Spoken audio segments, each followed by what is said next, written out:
Hello friends, నమస్తే. నా పేరు శ్రీరాములు. క్రాఫ్ట్ టీచర్ ఉద్యోగాన్ని లక్ష్యంగా పెట్టుకున్న అభ్యర్థులందరికీ ఈ వీడియో ఎంతో కీలకం.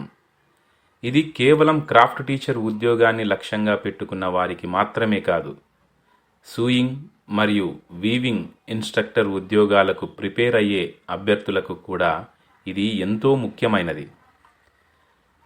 మన సిలబస్లో అతి ముఖ్యమైన మరియు మార్కులు స్కోర్ చేయడానికి అవకాశం ఉన్న సబ్జెక్ట్ ఎంబ్రాయిడరీ. కేవలం సూది, దారాల పనిగానే కాకుండా పరీక్షా దృక్పథంలో ఎంబ్రాయిడరీ రకాలు, ఉపయోగించే పరికరాలు, కుట్టు పద్ధతులు మరియు వివిధ రాష్ట్రాల సాంప్రదాయ కుట్ల గురించి అడిగే ప్రశ్నలపై మనకు పూర్తి అవగాహన ఉండాలి. ఈరోజు క్లాస్లో మనం ఎంబ్రాయిడరీకి సంబంధించిన థియరీ పార్ట్ని క్షుణ్ణంగా అర్థమయ్యే రీతిలో చర్చించుకుందాం.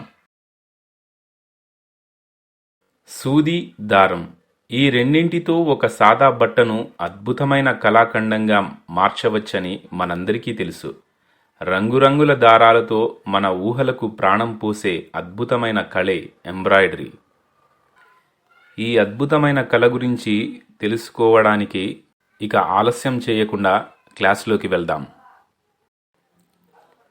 ఎంబ్రాయిడరీ లేదా భరతకళ అనేది దారం మరియు సూదిని ఉపయోగించి వస్త్రాలపై అందమైన ఆకృతులను సృష్టించే ఒక ప్రాచీన కళ. అలాంటి ప్రాచీన కళ యొక్క చరిత్ర గురించి మరియు పరిణామ క్రమం గురించి ఇప్పుడు తెలుసుకుందాం.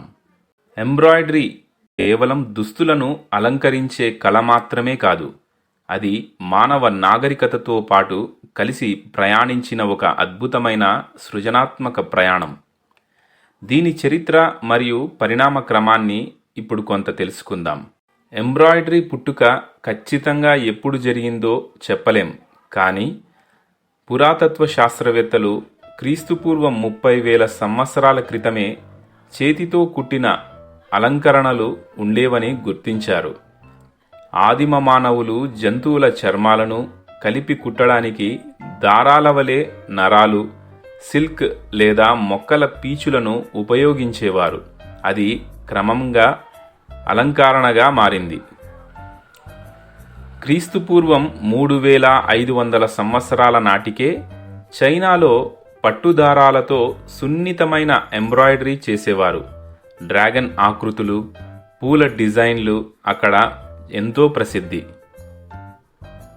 పురాతన ఈజిప్షియన్లు సమాధుల వద్ద ఉంచే వస్త్రాలపై, రాజుల దుస్తులపై జరీ మరియు రంగురంగుల దారాలతో కుట్టుపని చేసేవారు. మన భారతదేశంలో సింధులోయ నాగరికత నుండే అద్దాల పని, మిర్రర్ వర్క్ మరియు కాంతా వంటి కుట్టు పద్ధతులు ఉండేవని ఆధారాలు ఉన్నాయి. వేదకాలంలో కూడా బంగారు దారాలతో చేసే హిరణ్య వంటి కళలు ఉండేవని ప్రస్తావన ఉంది. మధ్యయుగంలో ఎంబ్రాయిడరీ అధికారం మరియు హోదాకు చిహ్నంగా మారింది. ముఖ్యంగా యూరోప్లో క్రైస్తవ మత ప్రచారానికి సంబంధించిన వస్త్రాలపై క్లిష్టమైన కుట్టుపని చేసేవారు. అలాగే ముస్లిం దేశాలలో ఇస్లామిక్ జామెట్రిక్ డిజైన్లు వస్త్రాలపై ప్రాచుర్యం పొందాయి. భారతదేశంలో మొఘల్స్ కాలంలో ఎంబ్రాయిడరీ స్వర్ణయుగాన్ని చూసింది. చికంకారీ, జర్దోజీ వంటి కళలు రాజుల ఆదరణతో ప్రపంచ ప్రసిద్ధి చెందాయి.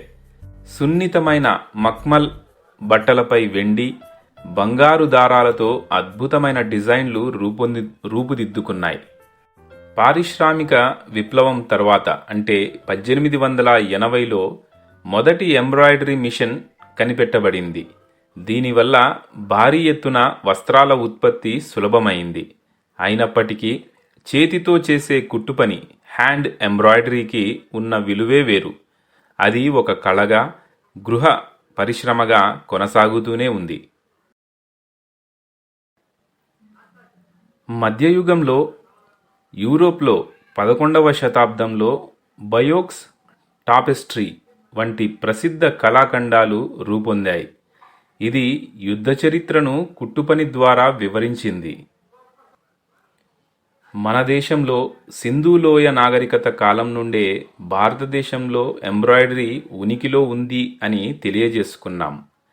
మొఘలుల కాలంలో జార్దోజీ వంటి రాజసం ఉట్టిపడే కుట్లు బాగా ప్రాచుర్యం పొందాయి. ఇప్పుడు ఎంబ్రాయిడరీలో రకాల గురించి తెలుసుకుందాం. ఎంబ్రాయిడరీని ప్రధానంగా 2 రకాలుగా విభజించవచ్చు: చేతి ఎంబ్రాయిడరీ మరియు మిషన్ ఎంబ్రాయిడరీ. మొదటగా చేతి ఎంబ్రాయిడరీ, దీనినే హ్యాండ్ ఎంబ్రాయిడరీ అని అంటారు. ఇందులో సూదితో మానవ శ్రమతో కుట్లు వేస్తారు. దీనిని మళ్ళీ 3 రకాలుగా చెప్పవచ్చు: సింగిల్ లైన్ స్టిచెస్ అంటే running, stem, chain, double knot, fly మరియు ఫెదర్ స్టిచ్ వంటివి. రెండవది ఫిల్లింగ్ స్టిచెస్. ఇందులో French knot, satin, herringbone, button hole మరియు లాంగ్ అండ్ షార్ట్ స్టిచ్ వస్తాయి. ఇక contemporary stitches, shadow stitch, cross stitch మరియు అప్లిక్ వర్క్ ఈ కేటగిరీలో వస్తాయి. వీటి గురించిన పూర్తి వివరణ ఇక్కడ పైన ఇచ్చిన బొమ్మలలో మీరు నిశితంగా గమనించవచ్చు. ఇక రెండవది మిషన్ ఎంబ్రాయిడరీ. కుట్టు మిషన్ను ఉపయోగించి చేసే ఎంబ్రాయిడరీని మిషన్ ఎంబ్రాయిడరీ అని అంటారు.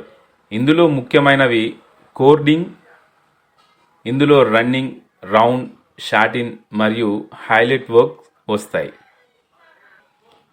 ఇక ఈ ఎంబ్రాయిడరీలో ఉపయోగించే పరికరాల గురించి, మెటీరియల్స్ గురించి క్లుప్తంగా తెలుసుకుందాం. ఎంబ్రాయిడరీ చేయడానికి అవసరమైన ముఖ్యమైన సాధనాలు: మొదటిది ఎంబ్రాయిడరీ ఫ్రేమ్, దీనినే హూప్ అని అంటారు. బట్టను టైట్గా ఉంచడానికి వాడతారు. ఇవి చెక్క లేదా ప్లాస్టిక్తో ఉంటాయి. ఇక సూదులు, నీడిల్స్. క్రివెల్ నీడిల్స్ ఎంబ్రాయిడరీకి సర్వసాధారణంగా వాడుతారు. ఇక దారాలు, థ్రెడ్స్. కాటన్ ఫ్లోస్, సిల్క్ దారాలు మరియు ఉన్ని దారాలు ఎంబ్రాయిడరీకి ఉపయోగిస్తారు. ఇక కత్తెర, ఎంబ్రాయిడరీ సీజర్స్, చిన్నవి మరియు పదునైనవి.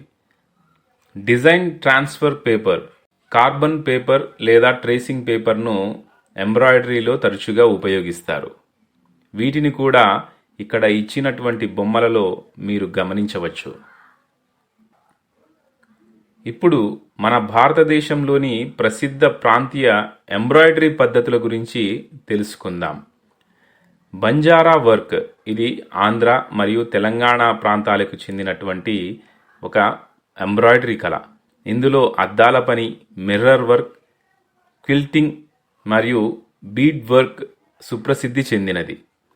అలాగే పశ్చిమ బెంగాల్కు చెందిన కాంతా ఎంబ్రాయిడరీ. ఇందులో పాత చీరలను కలిపి రన్నింగ్ స్టిచ్తో చూడచక్కని ఎంబ్రాయిడరీని తయారు చేస్తారు. అలాగే చిక్కంకారీ, ఇది లక్నోకు చెందినటువంటి ఎంబ్రాయిడరీ కళ. ఇందులో తెల్లని మక్మల్ బట్టపై చేసే సున్నితమైన తెల్లని దారం పని చూడచక్కగా ఉంటుంది. అలాగే పుల్కారీ, ఇది పంజాబ్ ప్రాంతానికి చెందినటువంటి ఎంబ్రాయిడరీ కళ. పూల ఆకృతులతో చేసే రంగురంగుల ఎంబ్రాయిడరీ కళ చూపరులను ఆకట్టుకుంటుంది. అలాగే కాశ్మీర్కి చెందిన కసీదా ఎంబ్రాయిడరీ వర్క్, ఇది ప్రకృతి సిద్ధమైన ఆకులను, పువ్వులను, లతలను ఎంతో సుందరంగా చిత్రీకరించే ఎంబ్రాయిడరీ కళ. ఇవి మన భారతదేశానికి చెందినటువంటి సుప్రసిద్ధ ఎంబ్రాయిడరీ కళలు. ఇప్పుడు మనం ఎంబ్రాయిడరీలోని సాంకేతిక పద్ధతుల గురించి క్లుప్తంగా తెలుసుకుందాం. ఎంబ్రాయిడరీలో ఎన్లార్జింగ్ మరియు రెడ్యూసింగ్ అనే సాంకేతిక పద్ధతి ఉంది. ఇందులో డిజైన్ను అవసరానికి తగ్గట్టుగా పెద్దదిగాను లేదా చిన్నదిగాను చేసుకునే వెసులుబాటు ఉంటుంది. అలాగే డ్రాన్ థ్రెడ్ వర్క్, ఇందులో బట్టలోని కొన్ని దారాలను తీసివేసి మిగిలిన దారాలతో డిజైన్లు చేయడం అనేది ఆసక్తికరమైనటువంటి విషయం. ఇక ఈ ఎంబ్రాయిడరీ రంగంలో ఉన్నటువంటి సుప్రసిద్ధ ప్రముఖుల గురించి తెలుసుకుందాం. ఎంబ్రాయిడరీ రంగంలో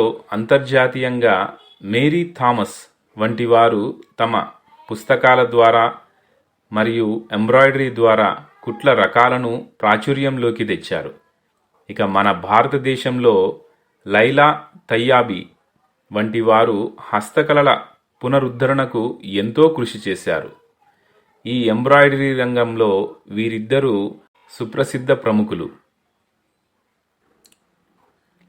నేటి ఆధునిక కాలంలో ప్రస్తుతం కంప్యూటరైజ్డ్ ఎంబ్రాయిడరీ యంత్రాల ద్వారా నిమిషాల వ్యవధిలో వేల కొద్ది డిజైన్లను సృష్టిస్తున్నారు.